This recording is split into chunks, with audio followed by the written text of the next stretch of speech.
So we have seen a steady stream of people coming in and out of this illegal pot dispensary located here in the downtown core. It's one of about 60 that are still operating in the city of Toronto. But many of these illegal businesses could be closing down in the coming weeks after the Ontario government warned of a crackdown. Now, tonight we'll be taking a look at how all the new pot laws are being enforced. I find it scary. I'm a little nervous to just moving forward. I had a phone call with 29-year-old Justin, the owner of Just Compassion in North York. He's been providing medical but illegal marijuana to clients with serious illnesses such as cancer. His very discreet store location is only detectable by a handwritten sign.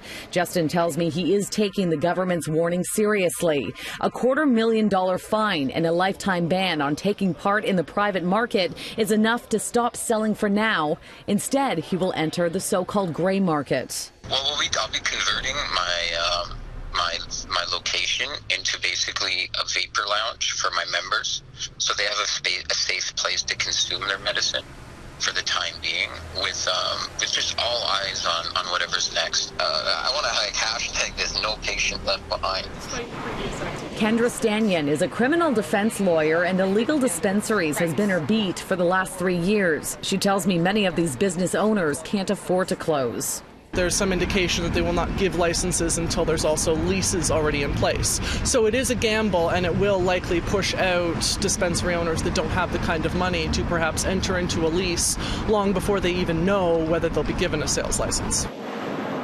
Shortly after the federal government announced legalization back in 2016, illegal dispensaries started popping up all over Toronto. At one point, well over 100 were selling weed. Then the crackdown began.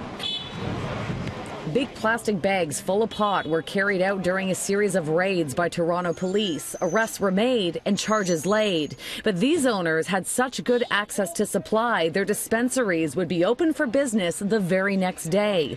Today, between 55 and 60 are still operating. While the government has given a stern warning.